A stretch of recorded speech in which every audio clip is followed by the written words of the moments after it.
Hi all, welcome to the YouTube classes of PK Learnings.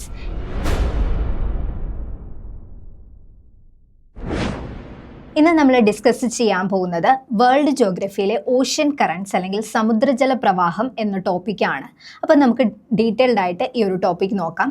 ഈ ഒരു പോർഷനിൽ നിന്ന് തുടർച്ചയായി ഡിഗ്രി ലെവൽ എക്സാമുകളിൽ ക്വസ്റ്റ്യൻസ് വരുന്ന ഒരു ടോപ്പിക്കാണ്. വളരെ ഇമ്പോർട്ടൻ്റ് ആയിട്ട് PSCക്ക് ഫേവറേറ്റ് ആയിട്ടുള്ള ഒരു ഏരിയ തന്നെയാണ് ഓഷ്യൻ കറൻസ് അല്ലെങ്കിൽ സമുദ്രജല പ്രവാഹങ്ങൾ എന്ന് പറയുന്നത്. അപ്പോൾ ഈ ഓഷ്യൻ കറൻസ് അല്ലെങ്കിൽ സമുദ്രജല പ്രവാഹങ്ങൾ എന്ന് പറഞ്ഞു കഴിഞ്ഞാൽ അതിൻ്റെ ഒരു ഡെഫിനിഷൻ നമുക്ക് നോക്കുകയാണെന്നുണ്ടെങ്കിൽ തുടർച്ചയായി ഒരു പ്രദേശത്ത് നിന്നും മറ്റൊരു പ്രദേശത്തേക്കുള്ള തുടർച്ചയായ സമുദ്രജലത്തിൻ്റെ ഒഴുക്കിനെയാണ് നമ്മൾ എന്തെന്ന് പറയുന്നത്? സമുദ്രജല പ്രവാഹം അല്ലെങ്കിൽ ഓഷ്യൻ കറൻസ് എന്ന് പറയുന്നത്. ഓക്കെ, നമുക്കൊന്നും കൂടെ നോക്കാം ഡെഫിനിഷൻ.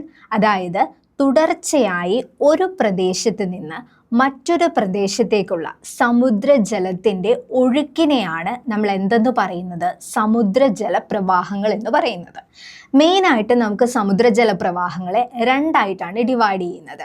ഫസ്റ്റ് വൺ എന്ന് പറയുന്നത് ശീതജല പ്രവാഹങ്ങൾ അല്ലെങ്കിൽ കോൾഡ് വാട്ടർ കറൻസ്, ഉഷ്ണജല പ്രവാഹങ്ങൾ അല്ലെങ്കിൽ വാം വാട്ടർ കറൻസ്. എങ്ങനെയാണ്? രണ്ടായിട്ടാണ് ഡിവൈഡ് ചെയ്യുന്നത്. ഫസ്റ്റ് വൺ എന്ന് പറയുന്നത് ശീതജല പ്രവാഹങ്ങൾ, cold water currents, and second one warm water currents അല്ലെങ്കിൽ ഉഷ്ണജല പ്രവാഹങ്ങൾ. ഇങ്ങനെ രണ്ടായിട്ട് നമുക്ക് ഡിവൈഡ് ചെയ്യാം. എന്താണ് ശീതജല പ്രവാഹങ്ങൾ, എന്താണ് ഉഷ്ണജല പ്രവാഹങ്ങൾ എന്ന് നമുക്കൊന്ന് നോക്കാം. ഓക്കെ, ഇത് നമ്മളുടെ എർത്ത് ആണ്, ഇത് നമ്മുടെ സണ്ണാണ്. ഓക്കെ, ഇത് ഇമാജിൻ ചെയ്യാം. ഇതിൽ നിന്ന് ഡയറക്റ്റ് ആയിട്ട് ഈ സൺലൈറ്റ് കിട്ടുന്ന ഏരിയാസ് എന്ന് പറയുന്നത് ഈ ഭൂമധ്യരേഖാ പ്രദേശവും ഭൂമധ്യരേഖയുടെ സമീപ പ്രദേശങ്ങളുമാണ്. അപ്പം നമുക്ക് മനസ്സിലാക്കാം ഈ സമീപ പ്രദേശങ്ങളിലും ഭൂമധ്യരേഖയിലും ചൂട് വളരെയധികം കൂടുതലായിരിക്കും. അവിടെ എന്താണ്? ഡയറക്റ്റ് ആയിട്ട് സൺലൈറ്റ് കിട്ടുന്നുണ്ട്, സൺലൈറ്റിൻ്റെ പ്രസൻസ് വളരെയധികം കൂടുതലാണ്.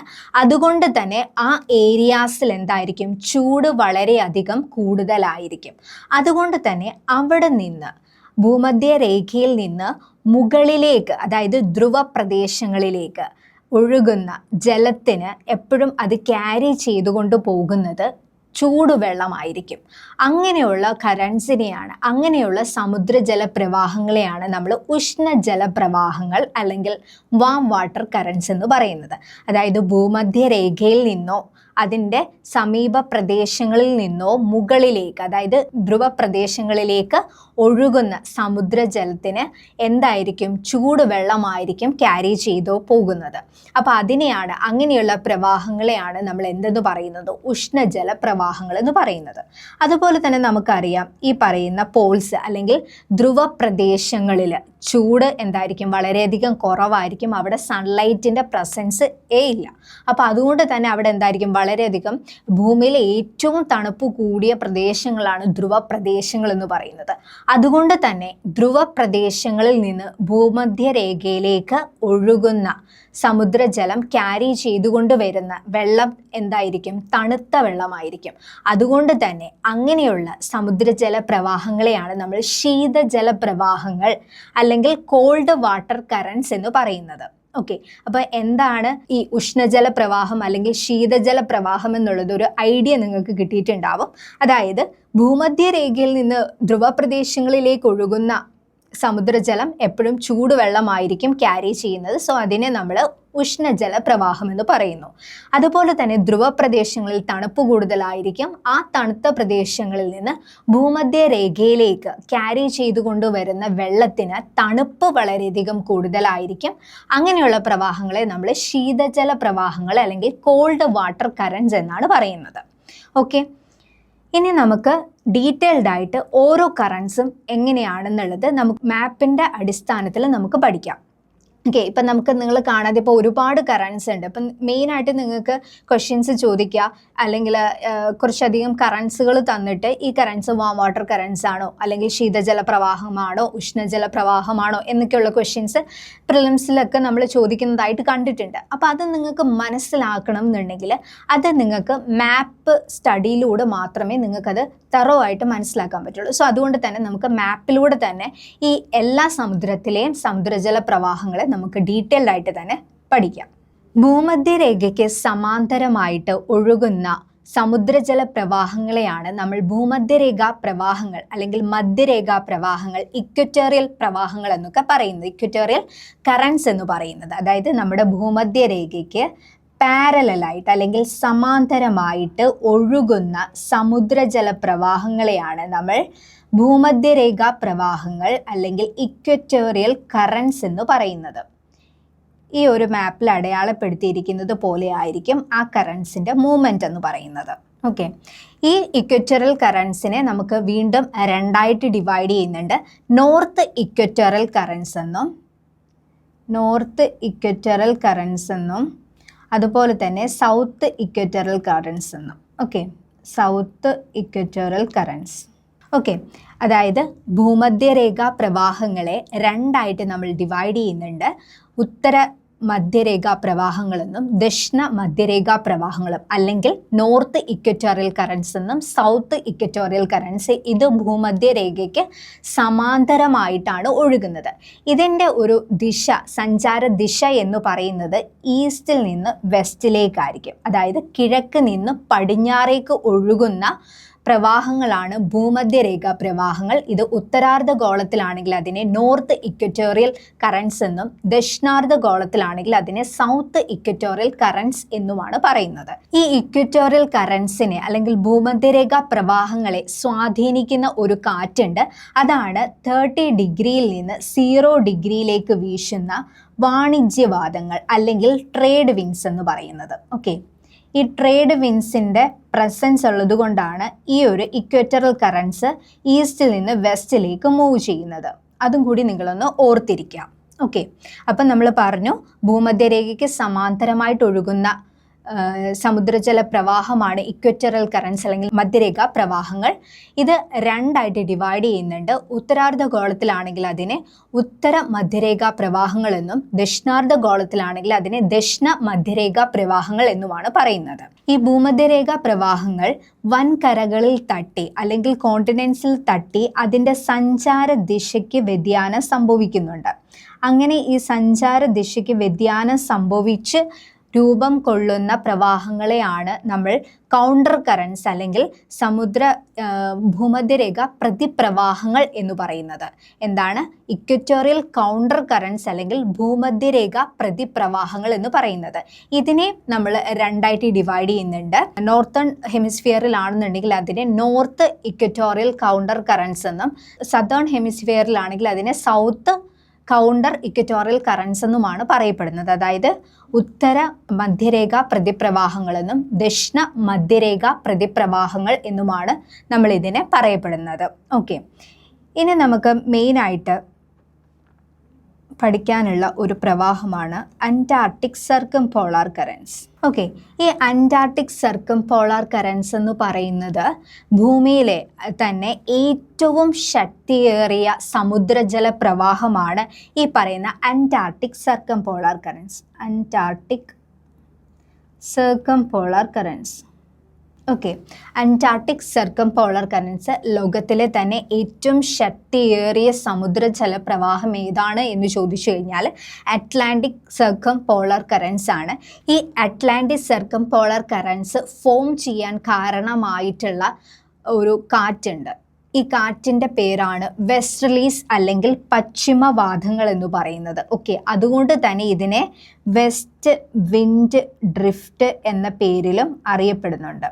ഓക്കെ, അപ്പം അന്റാർട്ടിക് സർക്കംപോളാർ കറൻസ് അല്ലെങ്കിൽ വെസ്റ്റ് വിൻഡ് ഡ്രിഫ്റ്റ് എന്ന് പറയുന്നതാണ് ലോകത്തിലെ തന്നെ ഏറ്റവും ശക്തിയേറിയ സമുദ്രജല പ്രവാഹം എന്ന് മനസ്സിലാക്കിയിരിക്കാം. ഓക്കെ, മെയിനായിട്ട് നമുക്ക് 5 സമുദ്രങ്ങളാണ് പഠിക്കാനുള്ളത്. ഫസ്റ്റ് വൺ വരുന്നത് പസഫിക് സമുദ്രമാണ്. പസഫിക് സമുദ്രം എന്ന് പറയുന്നത് നമ്മുടെ മാപ്പിൽ നമ്മൾ നോക്കുകയാണെന്നുണ്ടെങ്കിൽ ഈ ഒരു സൈഡിൽ കാണുന്ന സമുദ്രത്തിനെയാണ് പസഫിക് സമുദ്രം എന്ന് പറയുന്നത്. ഓക്കെ, ഈ 2 സൈഡിലും ട്രയാങ്കിൾ ആകൃതിയിൽ അല്ലെങ്കിൽ ത്രികോണത്തിൻ്റെ ആകൃതിയിൽ കാണപ്പെടുന്ന സമുദ്രമാണ് എന്തെന്ന് പറയുന്നത്, പസഫിക് സമുദ്രം എന്ന് പറയുന്നത്.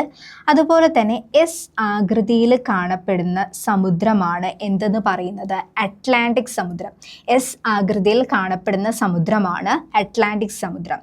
ഇനി നമുക്ക് ഇന്ത്യൻ ഓഷൻ എന്ന് പറയുന്നത് എന്താണ്, എം ആകൃതിയിൽ കാണപ്പെടുന്നതാണ് ഇന്ത്യൻ ഓഷൻ എന്ന് പറയുന്നത്. എം ആകൃതിയിലാണ് ഇന്ത്യൻ ഓഷൻ കാണപ്പെടുന്നത്. അതുപോലെ തന്നെ സദേൺ ഓഷന് പ്രത്യേകമായിട്ട്, സദേൺ അല്ലെങ്കിൽ അന്റാർട്ടിക് ഓഷൻ എന്താണ്, പ്രത്യേകമായിട്ട് അതിന് ആകൃതിയും കാര്യങ്ങളും ഇല്ല. ദെൻ ആർട്ടിക് ഓഷൻ എന്ന് പറയുമ്പോൾ എന്താണ്, ഈ മുകളിൽ കാണപ്പെടുന്നതാണ് ആർട്ടിക് ഓഷൻ. അതിൻ്റെ ഒരു ആകൃതി എന്ന് പറയുന്നത് സെമി സർക്കുലർ അല്ലെങ്കിൽ ഡി ഷേപ്ഡ് ആകൃതിയിൽ കാണപ്പെടുന്ന സമുദ്രമാണ് ആർട്ടിക് ഓഷൻ എന്ന് പറയുന്നത്. അങ്ങനെ 5 സമുദ്രങ്ങളും അതിലെ കറൻസും ആണ് നമുക്ക് പഠിക്കാനുള്ളത്. സോ ഫസ്റ്റ് വൺ എന്ന് പറയുന്നത് എന്താണ്, പസഫിക് എന്ന് പറഞ്ഞു, അത് ട്രയാങ്കിൾ ആകൃതിയിലാണ്.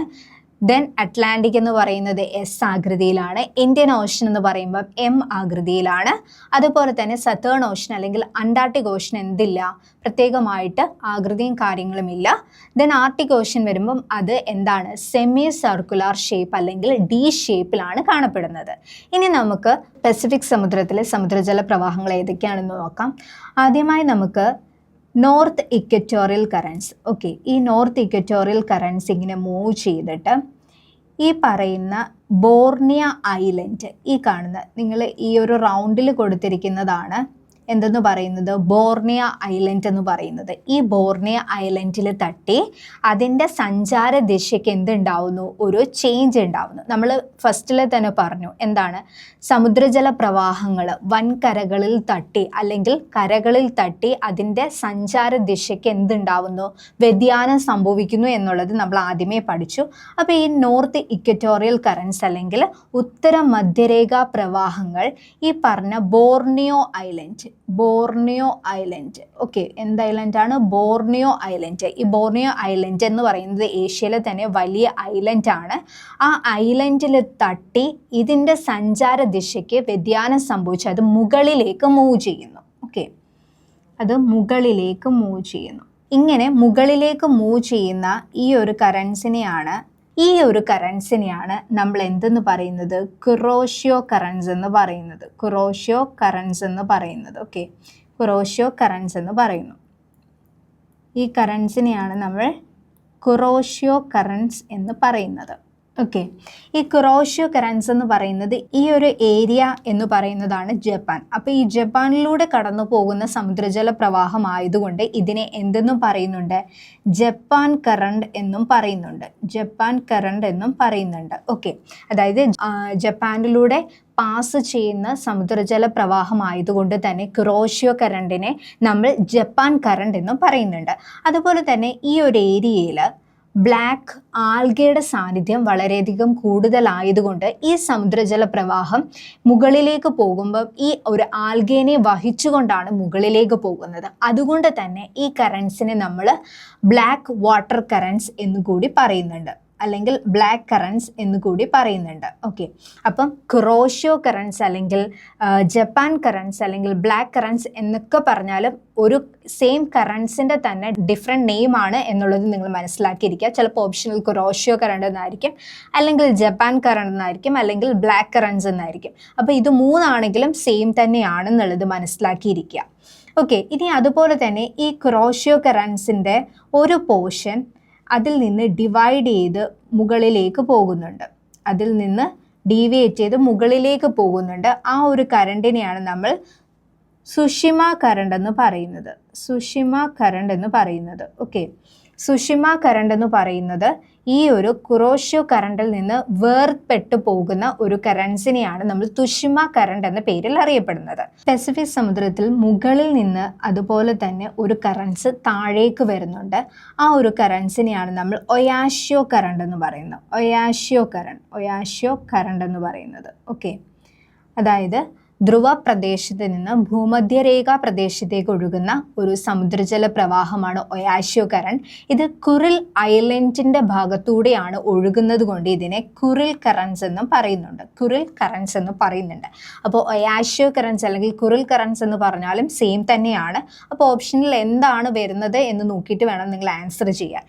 അപ്പം നമ്മൾ മനസ്സിലാക്കി. അപ്പം മുകളിൽ നിന്ന് ഒരു ശീതജല പ്രവാഹവും താഴെ നിന്ന് ഒരു ഉഷ്ണജല പ്രവാഹവും വരുന്നുണ്ട് അല്ലേ. അപ്പം ഇത് കൂട്ടിമുട്ടുന്ന റീജിയനാണ് ഫിഷിംഗ് ഗ്രൗണ്ട് എന്ന് പറയുന്നത്. അതായത് ഈ ഉഷ്ണജല പ്രവാഹവും ശീതജല പ്രവാഹവും കൂടി മീറ്റ് ചെയ്യുന്ന സ്ഥലത്ത് ഫിഷ് ധാരാളമായിട്ട് വളരാനുള്ള ഒരു സാഹചര്യം അവിടെ ഉണ്ടാവുന്നുണ്ട്. അതുകൊണ്ട് തന്നെയാണ് ഈ ജപ്പാൻ എന്ന് പറയുന്ന രാജ്യത്ത് ഒരുപാട് മത്സ്യസമ്പത്ത് ഉള്ളതായിട്ട് നമുക്ക് മനസ്സിലാക്കാൻ പറ്റുന്നത്. അപ്പോൾ നിങ്ങൾ മനസ്സിലാക്കിയിരിക്കുക, ഉഷ്ണജല പ്രവാഹവും ശീതജല പ്രവാഹവും ഒരുമിച്ച് കൂടുന്ന സ്ഥലത്ത് ഒരുപാട് മത്സ്യങ്ങൾ വളരുന്നതിനുള്ള സാഹചര്യം ഉടലെടുക്കുന്നുണ്ട്. അപ്പോൾ അത് നിങ്ങൾ മനസ്സിലാക്കുക. ഓക്കെ, അതുപോലെ തന്നെ ഇനി ഇവിടെ ഒരു ഫിഷിംഗ് ഗ്രൗണ്ടിന് ഫോം ചെയ്തിട്ട് അല്ലെങ്കിൽ രൂപം കൊടുത്തിട്ട് ഈ പറഞ്ഞ കുറോഷിയോ കറണ്ട് പസഫിക് ഓഷ്യൻ്റെ നോർത്തേൺ സൈഡിലൂടെ മൂവ് ചെയ്യുന്നു. ഓക്കെ, നോർത്തേൺ സൈഡിലൂടെ മൂവ് ചെയ്ത് പോകുന്നുണ്ട്. ഓക്കെ, അതിനെയാണ് നമ്മൾ നോർത്ത് പസഫിക് കറൻസ് എന്ന് പറയുന്നത്. എന്താണ് നോർത്ത് പസഫിക് കറൻസ് എന്ന് പറയുന്നത്? North Pacific currents. ഈ നോർത്ത് പസഫിക് കറണ്ട് നോർത്ത് അമേരിക്കയിൽ തട്ടി ഇത് രണ്ടായിട്ട് ഡിവൈഡ് ചെയ്തു പോകുന്നു. ഓക്കെ, നോർത്ത് അമേരിക്കയിൽ തട്ടി ഇത് രണ്ടായിട്ട് ഡിവൈഡ് ചെയ്ത് പോകുന്നുണ്ട്. ഈ മുകളിലേക്ക് പോകുന്ന കറൻസ് നോർത്ത് അമേരിക്കയുടെ അലാസ്കൻ റീജിയനിലൂടെയാണ് മൂവ് ചെയ്യുന്നത്. നോർത്ത് അമേരിക്കയുടെ അലാസ്കൻ റീജിയനിലൂടെയാണ് മൂവ് ചെയ്യുന്നത്. അതുകൊണ്ട് തന്നെ അതിനെ അലാസ്കൻ കറണ്ട് എന്നാണ് പറയപ്പെടുന്നത്. എന്താണ് അലാസ്കൻ കറണ്ട്? അലാസ്കൻ കറണ്ട് എന്നാണ് അത് അറിയപ്പെടുന്നത്, അലാസ്കൻ കറണ്ട്. ഓക്കെ, അതുപോലെ തന്നെ താഴേക്ക് വരുന്ന ആ ഒരു സമുദ്രജല പ്രവാഹം നോർത്ത് അമേരിക്കയുടെ കാലിഫോർണിയൻ റീജിയനിലൂടെയാണ് മൂവ് ചെയ്യുന്നത്. അതായത് ഗൾഫ് ഓഫ് കാലിഫോർണിയയിലൂടെയാണ് മൂവ് ചെയ്യുന്നത്. ഈ ഒരു റീജിയനിൽ ചുറ്റിയാണ് വരുന്നത്. അതുകൊണ്ട് തന്നെ അതിനെ കാലിഫോർണിയൻ കറണ്ട് എന്നും പറയുന്നു. കാലിഫോർണിയൻ കറണ്ട് എന്നും പറയുന്നു. ഓക്കെ, അതായത് നോർത്ത് പസഫിക് കറൻസ് നോർത്ത് അമേരിക്കയിൽ ടച്ച് ചെയ്ത് അത് രണ്ടായിട്ട് ഡിവൈഡ് ചെയ്യുന്നു. അലാസ്കൻ റീജിയനിലൂടെ മൂവ് ചെയ്യുന്ന കറണ്ടിനെ അലാസ്കൻ കറണ്ട് എന്നും, അതുപോലെ തന്നെ നോർത്ത് അമേരിക്കയുടെ കാലിഫോർണിയൻ സൈഡിലൂടെ മൂവ് ചെയ്യുന്ന കറൻസിനെ കാലിഫോർണിയൻ കറണ്ട് എന്നും പറയുന്നു. ഓക്കെ, അപ്പോൾ ഇത്രയും കാര്യങ്ങൾ നിങ്ങൾക്ക് ക്ലിയർ ആയല്ലോ. ഇത്രയും നമ്മൾ പറഞ്ഞിട്ടുണ്ടായിരുന്ന എന്താണ്? അതിൻ്റെ നോർത്തേൺ സൈഡിലുള്ള സമുദ്രജല പ്രവാഹങ്ങൾ അല്ലെങ്കിൽ നോർത്തേൺ ഹെമിസ്ഫിയറിലുള്ള സമുദ്രജല പ്രവാഹങ്ങളാണ് പറഞ്ഞിരുന്നത്. ഇനി അതുപോലെ തന്നെ എന്താണ് ഈ സൗത്ത് ഇക്വറ്റോറിയൽ കറൻസ് അല്ലെങ്കിൽ ദക്ഷിണ മധ്യരേഖ പ്രവാഹങ്ങൾ എന്ത് ചെയ്യുന്നുണ്ട്? ഈ പറയുന്ന ഈ ഒരു ദ്വീപെന്ന് പറയുന്നതാണ് പപ്പുവ ന്യൂഗിനിയ. ഇതിൽ തട്ടിയിട്ട് ഇതിൻ്റെ സഞ്ചാര ദിശയ്ക്ക് വ്യതിയാനം സംഭവിക്കുന്നു. എന്നിട്ട് ഇത് ഓസ്ട്രേലിയയുടെ ഈസ്റ്റേൺ സൈഡിൽ കൂടി എന്ത് ചെയ്യുന്നുണ്ട്? താഴേക്ക് മൂവ് ചെയ്യുന്നുണ്ട്. അങ്ങനെയുള്ള ആ ഒരു കറൻസിനെയാണ് നമ്മൾ ഈസ്റ്റ് ഓസ്ട്രേലിയൻ കറൻസ് എന്ന് പറയുന്നത്. എന്താണ്? ഈസ്റ്റ് ഓസ്ട്രേലിയൻ കറണ്ട് എന്ന് പറയുന്നു. East Australian current. ഓക്കെ, അതായത് ദക്ഷിണ മധ്യരേഖ പ്രവാഹം പപ്പുവ ന്യൂഗിനിയ ഐലൻഡിൽ തട്ടി അത് ഓസ്ട്രേലിയയുടെ ഈസ്റ്റേൺ അതായത് കിഴക്കേ സൈഡിലൂടെ താഴേക്ക് മൂവ് ചെയ്യുന്നു. അങ്ങനെയുള്ള സമുദ്രജല പ്രവാഹത്തിനെയാണ് നമ്മൾ ഈസ്റ്റ് ഓസ്ട്രേലിയൻ കറണ്ട് എന്ന് പറയുന്നത്. ഓക്കെ, ഈസ്റ്റ് ഓസ്ട്രേലിയൻ കറണ്ട് താഴേക്ക് മൂവ് ചെയ്ത് അത് വന്ന് ടച്ച് ചെയ്യുന്നത് എവിടെയാണ്? അന്റാർട്ടിക് സർക്കംപോളാർ കറൻസിലാണ് അത് വന്ന് ടച്ച് ചെയ്യുന്നത്. Antarctic circumpolar current. ഈ അന്റാർട്ടിക് സർക്കംപോളാർ കറണ്ട് എന്ന് പറയുന്നത് നമ്മൾ പറഞ്ഞു ലോകത്തിലെ തന്നെ ഏറ്റവും ശക്തിയേറിയ സമുദ്രജല പ്രവാഹമാണ്. അപ്പോൾ അതിൽ തന്നെ ടച്ച് ചെയ്യുമ്പം ഇതിൻ്റെ സഞ്ചാര ദിശയ്ക്ക് എന്ത് ചെയ്യുന്നുണ്ട്? ഒരു ഡീവിയേഷൻ വന്ന് അത് ഇപ്പുറത്തെ സൈഡിൽ വന്നിട്ട് എന്താണ് സൗത്ത് അമേരിക്കയുടെ പെറു റീജിയനിലൂടെ മുകളിലേക്ക് എന്ത് ചെയ്യുന്നുണ്ട്? മൂവ് ചെയ്യുന്നുണ്ട്. അതിനെയാണ് നമ്മൾ പെറു കറൻസ് എന്ന് പറയുന്നത്. എന്ത് പറയുന്നത്? പെറു കറൻസ് എന്ന് പറയുന്നത്. ഓക്കെ, അതായത് ഇവിടെ ഈസ്റ്റ് ഓസ്ട്രേലിയൻ കറണ്ട് നമ്മുടെ അന്റാർട്ടിക് സർക്കംപോളാർ കറൻസിൽ തട്ടി അതിൻ്റെ സഞ്ചാര ദിശയ്ക്ക് വ്യതിയാനം സംഭവിച്ച് അത് ഓപ്പോസിറ്റ് ഡിറക്ഷനിലേക്ക് എന്ത് ചെയ്യുന്നുണ്ട്? അത് മൂവ് ചെയ്യുന്നുണ്ട്. അതാണ് ഈ സൗത്ത് അമേരിക്കയുടെ പെറു റീജിയനിലൂടെ മൂവ് ചെയ്യുന്നത് കൊണ്ട് അതിനെ നമ്മൾ പെറു കറൻസ് എന്നാണ് പറയുന്നത്. അതുപോലെ തന്നെ ഈ പെറു കറൻസിനെ പറ്റി വളരെയധികം സ്റ്റഡീസ് നടത്തിയിട്ടുണ്ടായിരുന്ന ഒരു സയൻറ്റിസ്റ്റാണ് അലക്സാണ്ടർ വാൻ ഹംബോൾട്ട് എന്ന് പറയുന്നത്. അപ്പോൾ പുള്ളിയോടുള്ള ഒരു ബഹുമാനാർത്ഥം ഇതിനെ നമ്മൾ എന്തെന്നും പറയുന്നുണ്ട്? ഹംബോൾട്ട് കറണ്ട് എന്നും പറയുന്നുണ്ട്. ഹംബോൾട്ട് കറണ്ട് എന്നും പറയുന്നുണ്ട്. ഓക്കെ, അപ്പോൾ ഇത്രയും നിങ്ങൾക്ക് ക്ലിയർ ആയിട്ടുണ്ടല്ലോ. അതായത് East Australian current, Antarctic circumpolar current അല്ലെങ്കിൽ വെസ്റ്റ് വിൻഡ് ഡ്രിഫ്റ്റ് ഇതിൽ തട്ടിയിട്ട് അതിൻ്റെ സഞ്ചാര ദിശയ്ക്ക് വ്യതിയാനം സംഭവിച്ച് സൗത്ത് അമേരിക്കയുടെ പെറു റീജിയനിലൂടെയാണ് പിന്നീട് അത് മൂവ് ചെയ്യുന്നത്. അങ്ങനെയുള്ള കറൻസിനെ നമ്മൾ പെറു കറൻസ് അല്ലെങ്കിൽ പെറു പ്രവാഹങ്ങൾ എന്ന് പറയുന്നു. ഇതിൻ്റെ മറ്റൊരു പേരാണ് ഹംബോൾട്ട് കറൻസ് അല്ലെങ്കിൽ ഹംബോൾട്ട് പ്രവാഹം എന്ന് പറയുന്നത്. അപ്പം നമ്മൾ ഈ പസഫിക് ഓഷ്യനിലെ കറൻസിനെ എല്ലാം നമ്മൾ ഡീറ്റെയിൽഡ് ആയിട്ട് തന്നെ പഠിച്ചു കഴിഞ്ഞു. നമുക്ക് ഒന്നുകൂടി ഇതൊന്ന് റിവൈസ് ചെയ്യാം. അതായത് ഇപ്പം നമ്മൾ എല്ലാ കറൻസും പഠിച്ചു. ഇനി ഇത് വാം വാട്ടർ കറൻസ് ആണോ അല്ലെങ്കിൽ കോൾഡ് വാട്ടർ കറൻസ് ആണോ അല്ലെങ്കിൽ ഉഷ്ണജല പ്രവാഹമാണോ ശീതജല പ്രവാഹമാണോ എന്നുകൂടി നമുക്ക് നോക്കാം. ഇവിടെ നമ്മൾ കുറോഷ്യോ കറൻസ് പറഞ്ഞു അല്ലേ, കുറോഷ്യോ കറൻസ് അല്ലെങ്കിൽ ജപ്പാൻ കറൻസ് അല്ലെങ്കിൽ ബ്ലാക്ക് കറൻസ് എന്ന് പറഞ്ഞു. ഇതിൻ്റെ സഞ്ചാര ദിശ എന്ന് പറയുന്നത് എന്താണ്? ഭൂമധ്യരേഖയിൽ നിന്ന് ധ്രുവ പ്രദേശത്തേക്കാണ് ഇത് മൂവ് ചെയ്യുന്നത്. ഭൂമധ്യരേഖയിൽ നിന്ന് ധ്രുവ പ്രദേശത്തേക്കാണ് ഇത് മൂവ് ചെയ്യുന്നത്. അതുകൊണ്ട് തന്നെ അതെന്ത് ടൈപ്പ് ഓഫ് കറൻസ് ആയിരിക്കും? വാം വാട്ടർ കറൻസ് ആയിരിക്കും അല്ലെങ്കിൽ ഉഷ്ണജല പ്രവാഹങ്ങളായിരിക്കും. അതുപോലെ തന്നെ ഒയാഷ്യോ കറൻസ് അല്ലെങ്കിൽ എന്താണ് കുറിൽ കറൻസ് എന്ന് പറയുന്നത് എന്താണ്? ധ്രുവ പ്രദേശത്ത് നിന്ന് ഭൂമധ്യരേഖയിലേക്ക് ഒഴുകുന്ന പ്രവാഹമാണ്. അതുകൊണ്ട് തന്നെ അതെന്താണ്? കോൾഡ് വാട്ടർ കറൻസ് ആണ് അല്ലെങ്കിൽ ശീതജല പ്രവാഹമാണ്.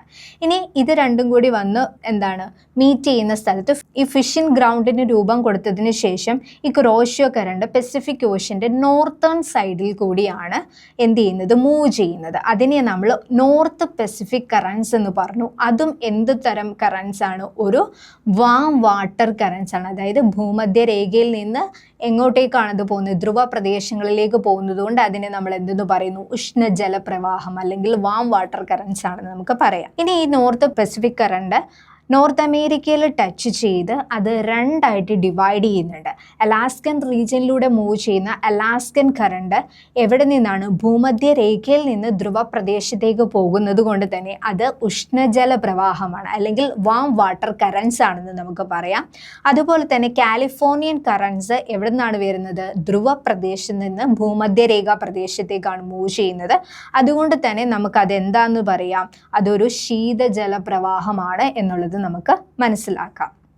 അതുപോലെ തന്നെ ഇനി നമുക്ക് എന്താണ് നമ്മുടെ ദക്ഷിണാർദ്ധഗോളത്തിൽ ദക്ഷിണ മധ്യരേഖ പ്രവാഹം പപ്പുവ-ന്യൂഗിനിയയിൽ തട്ടി അത് താഴേക്ക് ഓസ്ട്രേലിയയുടെ ഈസ്റ്റേൺ സൈഡിലൂടെ മൂവ് ചെയ്യുന്നു. അതൊരു ഈസ്റ്റ് ഓസ്ട്രേലിയൻ കറണ്ട് എന്ന് പറയുന്നുണ്ട്. അത് ഭൂമധ്യരേഖയിൽ നിന്ന് ധ്രുവ പ്രദേശത്തേക്കാണ് മൂവ് ചെയ്യുന്നത് കൊണ്ട് തന്നെ അതെന്താണ്? അതൊരു ഉഷ്ണജല പ്രവാഹമാണെന്ന് പറയാം. അതിനുശേഷം അത് അന്റാർട്ടിക് സർക്കംപോളാർ കറണ്ടിൽ തട്ടി അതിൻ്റെ ദിശയ്ക്ക് വ്യതിയാനം സംഭവിച്ച് പെറു റീജിയനിലൂടെ മൂവ് ചെയ്യുന്നു. അതിനെ പെറു കറൻസ് എന്ന് പറയുന്നു. അത് ധ്രുവ പ്രദേശത്ത് നിന്ന് ഭൂമധ്യരേഖ പ്രദേശത്തേക്കാണ് മൂവ് ചെയ്യുന്നത് എന്നുള്ളത് കൊണ്ട് തന്നെ അതിനെ നമുക്ക് എന്തെന്ന് പറയാം? അതൊരു ശീതജല പ്രവാഹമാണ് എന്ന് നമുക്ക് മനസ്സിലാക്കാം. ഇനി അടുത്തത് നമുക്ക് പഠിക്കാനുള്ളത് അറ്റ്ലാന്റിക് ഓഷ്യനിലെ സമുദ്രജല പ്രവാഹങ്ങളെയാണ്. ഈ പറയുന്ന നോർത്ത് ഇക്വറ്റോറിയൽ കറൻസ് അല്ലെങ്കിൽ ഉത്തര മധ്യരേഖാ പ്രവാഹങ്ങൾ സൗത്ത് അമേരിക്കയിൽ തട്ടി ഈ സൗത്ത് അമേരിക്കയുടെ കരയിൽ തട്ടി അത് മുകളിലേക്ക് അതിൻ്റെ സഞ്ചാര ദിശയ്ക്ക് വ്യതിയാനം സംഭവിക്കുന്നു. ഓക്കെ, അതിനുശേഷം ഇത് ഈ ഫ്ലോറിഡ സൗത്ത് അമേരിക്കയുടെ ഫ്ലോറിഡ റീജിയനിലൂടെയാണ് മുകളിലേക്ക് മൂവ് ചെയ്യുന്നത്. അതുകൊണ്ട് തന്നെ അതിനെ നമുക്ക് എന്തെന്ന് പറയാം? ഫ്ലോറിഡ കറൻസ് എന്ന് പറയാം. ഫ്ലോറിഡ കറണ്ട് എന്ന് പറയാം. ഫ്ലോറിഡ കറണ്ട് എന്ന് പറയാം. ഓക്കെ, അതായത് ഈ ഉത്തര മധ്യരേഖാ പ്രവാഹം സൗത്ത് അമേരിക്കയുടെ കോണ്ടിനെൻറ്റിൽ തട്ടി അത് ഫ്ലോറിഡ റീജിയനിലൂടെ മുകളിലേക്ക് അതിൻ്റെ സഞ്ചാര ദിശയ്ക്ക് വ്യതിയാനം സംഭവിക്കുന്നു. ഫ്ലോറിഡ റീജിയനിലൂടെ മൂവ് ചെയ്യുന്നത് കൊണ്ട് അതിനെ നമുക്ക് ഫ്ലോറിഡ കറണ്ട് എന്നാണ് പറയുന്നത്. ഈ ഫ്ലോറിഡ കറണ്ട് അതിനുശേഷം ഗൾഫ് ഓഫ് മെക്സിക്കോനെ ചുറ്റി ആണ് സഞ്ചരിക്കുന്നത്, ചുറ്റിയാണ് ഒഴുകുന്നത്. ഈ ഗൾഫ് ഓഫ് മെക്സിക്കോനെ ചുറ്റി അത് ഒഴുകുന്നത് കൊണ്ട് തന്നെ ഇത് ഫ്ലോറിഡ കറൻസ് പിന്നെ അറിയപ്പെടുന്നത് ഗൾഫ് കറൻസ് എന്നാണ്. ഗൾഫ് കറൻസ് എന്നാണ് ഇത് പിന്നീട് അറിയപ്പെടുന്നത്. Gulf currents. Okay, Gulf currents എന്ന പേരിലാണ് ഇത് പിന്നീട് അറിയപ്പെടുന്നത്. അതായത് ഫ്ലോറിഡ കറൻസ് ഗൾഫ് ഓഫ് മെക്സിക്കോനെ ചുറ്റി ഒഴുകുമ്പോൾ ഫ്ലോറിഡ കറൻസ് എന്ന് പറയുന്നതിന് പിന്നീട് നമ്മൾ അറിയപ്പെടുന്നത് ഗൾഫ് കറൻസ് എന്നാണ്. ഓക്കെ, ഈ ഗൾഫ് കറൻസ് എന്ന് പറയുന്നത് മുകളിലേക്ക് മൂവ് ചെയ്യുന്നു. ഓക്കെ, ഗൾഫ് കറൻസ് മുകളിലേക്ക് മൂവ് ചെയ്യുന്നു. അതേ സെയിം ടൈമിൽ തന്നെ ഓക്കെ, ഇനി കാനഡയെയും അതുപോലെ തന്നെ ഗ്രീൻലാൻഡിനെയും സെപ്പറേറ്റ് ചെയ്തുകൊണ്ട് ഒഴുകുന്ന ഒരു സീ ആണ് ലാബ്രഡോർ സീ എന്ന് പറയുന്നത്. ലാബ്രഡോർ സീ എന്ന് പറയുന്നത് ഈ ലാബ്രഡോർ സീ എന്ന് പറയുന്നത് വളരെ അപകടം പിടിച്ച ഒരു സമുദ്രജല പ്രവാഹമാണ്. അതെന്താണെന്ന് വെച്ചാൽ ഈ ആർട്ടിക് ഓഷ്യൻ റീജിയനിലുള്ള ഐസ്ബർഗിനെ ക്യാരി ചെയ്തുകൊണ്ട് വരുന്ന സമുദ്രജല പ്രവാഹമാണ് ലാബ്രഡോർ കറണ്ട് എന്ന് പറയുന്നത്. അതുകൊണ്ട് തന്നെ കപ്പലുകളൊക്കെ ഇതിൽ തട്ടി അപകടം സംഭവിക്കാനുള്ള ചാൻസസ് വളരെയധികം കൂടുതലാണ്. നമ്മുടെ ടൈറ്റാനിക് കപ്പലുകളൊക്കെ തകരാനായിട്ട് കാരണമായിട്ടുള്ള ഐസ്ബർഗിനെ ക്യാരി ചെയ്തുകൊണ്ട് വന്നിട്ടുണ്ടായിരുന്ന ഒരു സമുദ്രജല പ്രവാഹമാണ് ഈ ലാബ്രഡോർ സമുദ്രജല പ്രവാഹം എന്ന് പറയുന്നത്. അപ്പോൾ ഇത് മുകളിൽ നിന്ന് താഴേക്ക് വരികയും നമ്മുടെ ഗൾഫ് കറൻസ് താഴെ നിന്ന് മുകളിലേക്ക് എത്തുകയും ചെയ്യുന്നുണ്ട്. അപ്പോൾ ഇത് കൂട്ടിമുട്ടുന്ന സ്ഥലമാണ് ഫിഷ് ഗ്രൗണ്ട്, അതായത് ഏറ്റവും കൂടുതൽ മത്സ്യസമ്പത്ത് ഉള്ള ഒരു സ്ഥലമാണ്. അതിന് നമ്മൾ എന്തെന്ന് പറയുന്നുണ്ട്? ഗ്രേറ്റ് ബാങ്ക്സ് എന്ന് പറയുന്നുണ്ട്. Great banks. ഓക്കെ, അത് നമ്മുടെ ലോകത്തിലെ തന്നെ ഏറ്റവും കൂടുതൽ മത്സ്യസമ്പത്തുള്ള റീജിയനാണ് ഗ്രേറ്റ് ബാങ്ക്സ് എന്ന് പറയുന്നത്. അത് ഈ ഗൾഫ് കറൻസും അതുപോലെ തന്നെ ലാബ്രഡോർ കറൻസും മീറ്റ് ചെയ്യുന്ന റീജിയനിലാണ് ഈ പറയുന്ന ഫിഷിംഗ് ഗ്രൗണ്ട് ആയിട്ടുള്ള എന്തുള്ളത്? ഗ്രേറ്റ് ബാങ്ക്സ് ഉള്ളത് എന്നുകൂടി മനസ്സിലാക്കുക. നമ്മൾ നേരത്തെ പഠിച്ചു എന്താണ്? ശീതജലവും ഉഷ്ണജലവും ഒരുമിച്ച് ചേരുന്ന സ്ഥലത്താണ് ഫിഷ് ഏറ്റവും കൂടുതൽ വളരാനായിട്ടുള്ള ഒരു സിറ്റുവേഷൻ ക്രിയേറ്റ് ചെയ്യുന്നതെന്ന് പഠിച്ചു. അതുകൊണ്ട് തന്നെ നിങ്ങൾ ഓർത്തിരിക്കുക, ഈ അറ്റ്ലാന്റിക് റീജിയനിലെ ഗ്രേറ്റ് ബാങ്ക്സിലാണ് ഏറ്റവും കൂടുതൽ മത്സ്യസമ്പത്തുള്ളത്. അതൊരു ക്വസ്റ്റ്യൻ ആയിട്ട് നമുക്ക് ചോദിക്കാം. ഓക്കെ, അപ്പോൾ അത് നിങ്ങൾ മനസ്സിലാക്കിയിരിക്കാം. ദെൻ ഇതിന് ശേഷം ഇവിടെ ഈ ഒരു ഫിഷിംഗ് ഗ്രൗണ്ട് ക്രിയേറ്റ് ചെയ്തതിന് ശേഷം ഗൾഫ് കറൻസ് എന്ത് ചെയ്യുന്നുണ്ട്? നോർത്ത് അറ്റ്ലാന്റിക് റീജിയനിലേക്ക് മൂവ് ചെയ്യുന്നുണ്ട്. അതിനെ നമ്മൾ എന്തെന്നാണ് പറയുന്നത്? നോർത്ത് അറ്റ്ലാന്റിക് ഡ്രിഫ്റ്റ് എന്ന് പറയുന്നുണ്ട്. നോർത്ത് അറ്റ്ലാന്റിക് കറണ്ട് അല്ലെങ്കിൽ നോർത്ത് അറ്റ്ലാന്റിക് ഡ്രിഫ്റ്റ് എന്നൊക്കെ പറയുന്നത് ഈ ഗൾഫ് സ്ട്രീം യൂറോപ്യൻ റീജിയനിൽ ചെന്ന് ആ യൂറോപ്യൻ റീജിയനിലെ തണുത്ത പ്രദേശമാണ് അല്ലെ യൂറോപ്യൻ കോണ്ടിനെൻ്റ് എന്ന് പറയുന്നത്. അപ്പം ഈ യൂറോപ്യൻ കോണ്ടിനെൻറ്റിനെ ചൂട് പിടിപ്പിക്കുന്ന കറൻസ് ഏതാണ്, അല്ലെങ്കിൽ ഏത് പ്രവാഹമാണ്, ഏത് സമുദ്രജല പ്രവാഹമാണ് എന്ന് ചോദിച്ചു കഴിഞ്ഞാൽ അത് നോർത്ത് അറ്റ്ലാന്റിക് ഡ്രിഫ്റ്റ് അല്ലെങ്കിൽ നോർത്ത് അറ്റ്ലാന്റിക് പ്രവാഹമാണ്. ഇനി നിങ്ങൾക്ക് ഓപ്ഷനിൽ ഗൾഫ് സ്ട്രീം എന്നാണ് കൊടുത്തിട്ടുണ്ടെങ്കിൽ നിങ്ങൾക്ക് ഗൾഫ് സ്ട്രീം എന്നാണ് നിങ്ങൾ ആൻസർ ചെയ്യേണ്ടത്. യൂറോപ്പിൻ്റെ പുതപ്പ് എന്ന പേരിൽ അറിയപ്പെടുന്ന സമുദ്രജല പ്രവാഹം ഏത് എന്ന് ചോദിച്ചു കഴിഞ്ഞാൽ അത് നോർത്ത് അറ്റ്ലാന്റിക് പ്രവാഹമാണ്. ഓക്കെ, അതുപോലെ തന്നെ ഈ ഗ്രീൻലാൻഡിൻ്റെ ഈസ്റ്റേൺ സൈഡിൽ കൂടി ഒഴുകുന്ന ശീതജല പ്രവാഹമാണ് ഈസ്റ്റ് ഗ്രീൻലാൻഡ് പ്രവാഹം, ഈസ്റ്റ് ഗ്രീൻലാൻഡ് കറൻസ് എന്ന് പറയുന്നത്. ഈസ്റ്റ് ഗ്രീൻലാൻഡ് കറൻസ് എന്ന് പറയുന്നത്. ഓക്കെ, അപ്പോൾ ഈ നോർത്ത് അറ്റ്ലാന്റിക് ഡ്രിഫ്റ്റിനെയാണ് നമ്മൾ യൂറോപ്പിൻ്റെ പുതപ്പ് എന്ന് അറിയപ്പെടുന്നതെന്ന് പറഞ്ഞു. അതായത് യൂറോപ്പിനെ ചൂട് പിടിപ്പിക്കുന്ന കറൻസ് ഏതാണ് എന്ന് ചോദിച്ചു കഴിഞ്ഞാൽ അത് നോർത്ത് അറ്റ്ലാന്റിക് ഡ്രിഫ്റ്റ്, അല്ലാന്നുണ്ടെങ്കിൽ ഗൾഫ് സ്ട്രീം എന്ന കറൻസ് ആണ്. ഇനി അതിനുശേഷം ഇത് യൂറോപ്യൻ സൈഡിൽ നിന്ന് താഴേക്ക് മൂവ് ചെയ്യുന്നു. ഈ താഴേക്ക് വരുന്ന കറൻസിനെയാണ് നമ്മൾ കനേറിയൻ കറൻസ് അല്ലെങ്കിൽ കാനറീസ് കറണ്ട് എന്നൊക്കെ പറയുന്നത്. കാനറി കറൻസ് എന്നാണ് പറയുന്നത്. ഈ കാനറി കറൻസ് ആണ് ഈ സഹാറ ഡെസേർട്ട് ഫോം ചെയ്യാൻ അല്ലെങ്കിൽ സഹാറ മരുഭൂമിയുടെ രൂപീകരണത്തിന് സഹായിക്കുന്ന ശീതജല പ്രവാഹം ഏതാണെന്ന് ചോദിച്ചാൽ അത് കാനറീസ് പ്രവാഹമാണ്. ഇതിൽ നിങ്ങൾ മനസ്സിലാക്കുക, ശീതജല പ്രവാഹങ്ങൾ മരുഭൂമിയുടെ രൂപീകരണത്തിന് സഹായിക്കുന്നു.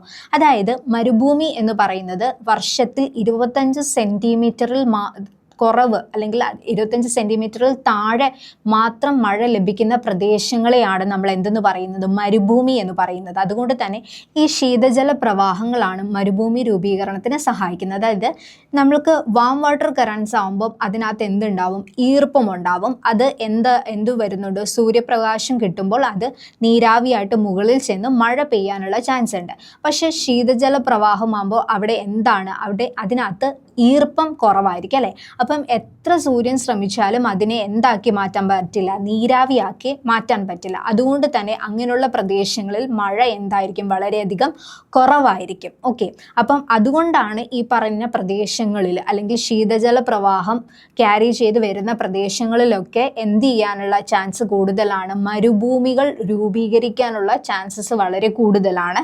അതുകൊണ്ട് തന്നെ ഈ കാനറീസ് കറണ്ടാണ് സഹാറ മരുഭൂമിയുടെ രൂപീകരണത്തിന് സഹായമായിട്ടുള്ള ശീതജല പ്രവാഹം എന്നുകൂടി നിങ്ങൾ മനസ്സിലാക്കിയിരിക്കുക.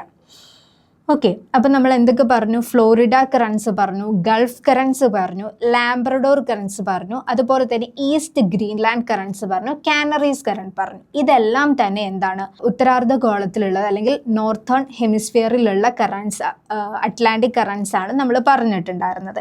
ഇനി അതുപോലെ തന്നെ ഈ പറയുന്ന സൗത്ത് ഇക്വറ്റോറിയൽ കറൻസ് അല്ലാന്നുണ്ടെങ്കിൽ എന്താണ്? ദക്ഷിണ മധ്യരേഖ പ്രവാഹങ്ങൾ സൗത്ത് അമേരിക്കയിൽ തട്ടി അത് താഴേക്ക് മൂവ് ചെയ്യുന്നുണ്ട്. അതായത് സൗത്ത് അമേരിക്കയുടെ ഏറ്റവും വലിയ രാജ്യമായ ബ്രസീലിലൂടെയാണ് ഈ പറയുന്ന ഈ ഒരു സമുദ്രപ്രവാഹം ഒഴുകുന്നത്, സമുദ്രജല പ്രവാഹം ഒഴുകുന്നത്. അതുകൊണ്ട് തന്നെ ഇതിനെ നമുക്ക് ബ്രസീൽ കറണ്ട് എന്നും പറയാം.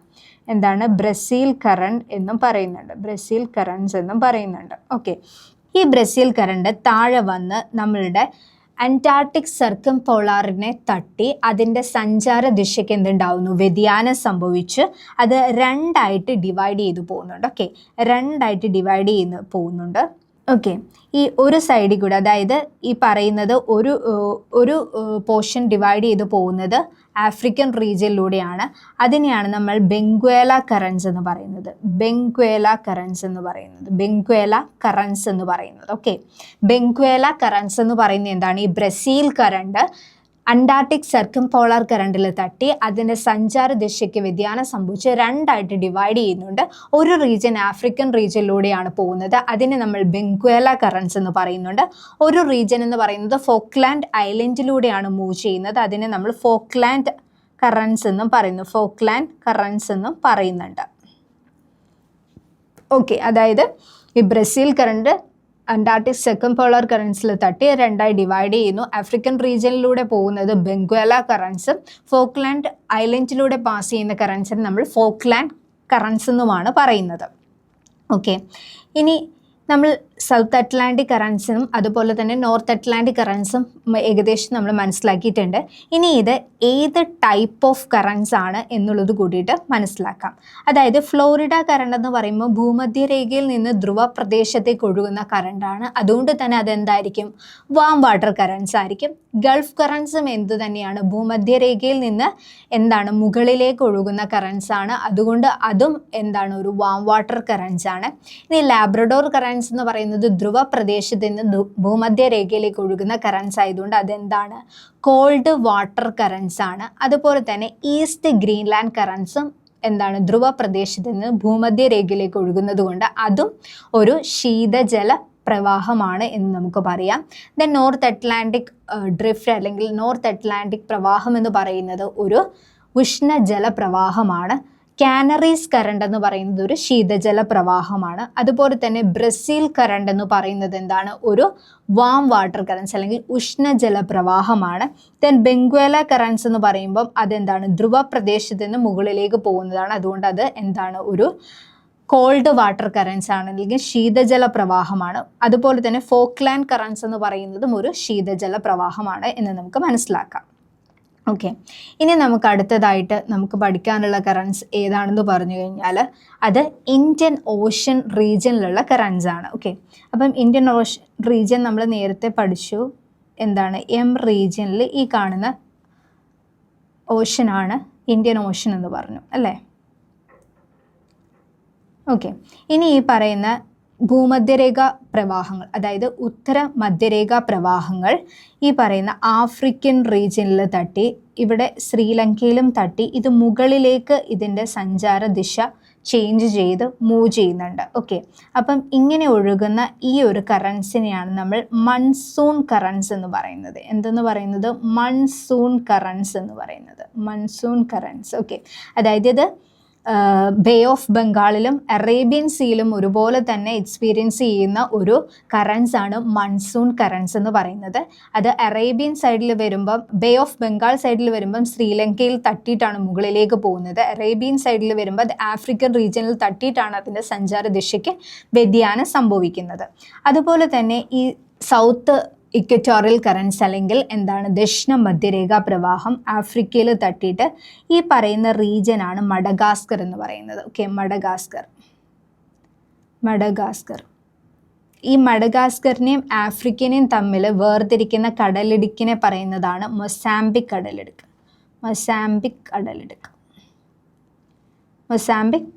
കടലിടുക്കാണ് മഡഗാസ്കറിനെയും ആഫ്രിക്കനെയും തമ്മിൽ സെപ്പറേറ്റ് ചെയ്യുന്ന കടലിടുക്ക് ഏതാണെന്ന് ചോദിച്ചാൽ മൊസാംബിക് കടലിടുക്കാണ്. ഈ മൊസാംബിക് കടലിടുക്കിലൂടെ ഒരു സമുദ്രജല പ്രവാഹം മൂവ് ചെയ്യുന്നുണ്ട്. അപ്പോൾ ഈ പറഞ്ഞ സൗത്ത് ഇക്വറ്റോറിയൽ കറൻസ് അല്ലെങ്കിൽ ദക്ഷിണ മധ്യരേഖ പ്രവാഹങ്ങൾ ഈ പറയുന്ന മഡഗാസ്കർ റീജിയനിലൂടെ രണ്ടായിട്ട് ഡിവൈഡ് ചെയ്താണ് പോകുന്നത്. ഓക്കെ, രണ്ടായിട്ട് ഡിവൈഡ് ചെയ്ത് പോകുന്നു. അതിനുശേഷം അത് ഒരുമിച്ച് ജോയിൻ ചെയ്യുകയാണ്. ഇത് മഡഗാസ്കറിൻ്റെ റൈറ്റ് സൈഡിലൂടെ മൂവ് ചെയ്യുന്ന കറൻസിനെയാണ് നമ്മൾ അഗുൽഹാസ് കറൻസ് എന്ന് പറയുന്നത്. അഗുൽഹാസ് കറണ്ട് എന്ന് പറയുന്നത് ഇത് വളരെ ഇമ്പോർട്ടൻ്റ് ആയിട്ട് ക്വസ്റ്റ്യൻസിൽ ചോദിച്ചിട്ടുള്ള ഒരു കറണ്ടാണ് അഗുൽഹാസ് കറൻസ്.